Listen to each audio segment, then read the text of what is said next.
We have some news from within our Fox family. Fox News Media and Tucker Carlson have mutually agreed to part ways. Tucker's last show was this past Friday.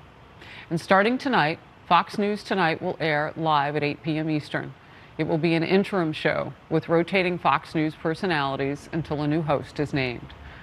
We want to thank Tucker Carlson for his service to the network as a host and prior to that as a long-term contributor. Fox News and Tucker Carlson have mutually decided to part ways. Is it a hostage video? What a send-off to a man that was so supported by a network that so supported literally poisonous, treasonous, evil messages, worked actively to destroy our country for so long. We want to thank Tucker Carlson for his service to the network. And sadly, that fact alone was not enough to make them want to kick that monster off the air. It was just their bottom line. Oh, we're losing lawsuits now because of him. We're facing another one against Smartmatic, and we can't afford another $1 billion, basically, to be lost due to the lies that we push just to make $1. If the whole country be torn down, so be it. I lost my father unexpectedly just a week ago. My best friend, my hero. My father was a great deal of everything to me, along with my mom and brother. And he was pure goodness, pure kindness,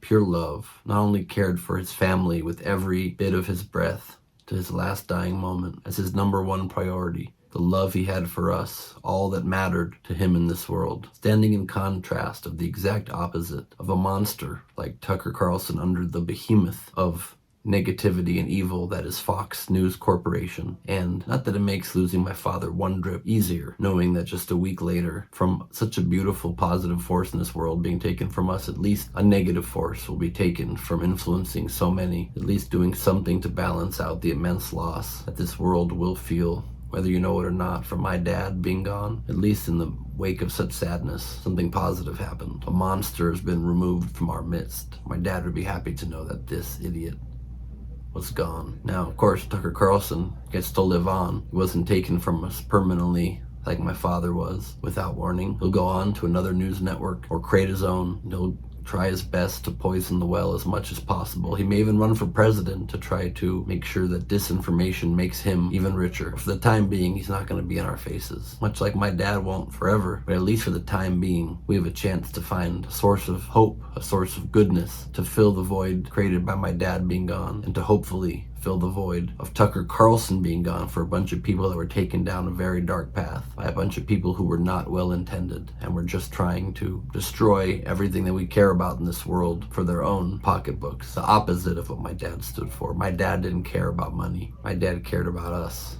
Cared about love, cared about goodness. And of course, if anybody in the world wants to go and focus on their careers and make as much money as possible, more power to you, should do that. But again, under the only rule that should ever matter, as long as you treat people with kindness, as long as you treat people how my father would have, then have at it. But if you dare try to make your way by affecting the minds of good people out there, then it's our duty as good people to stop you. And it's okay if we celebrate when there's at least a brief moment of respite from the harm that you so carelessly cause in our world. I breathed a little easier that Tucker Carlson's off the air, and I needed to breathe a little easier after the news that I and my family and all who loved my pop, Nate Gleiberman, experienced just last week. I love you, Pop. I missed you already so much. I'm gonna keep trying to fight to make the world a better place. In your memory, I'm Ben Gleib for Rebel HQ.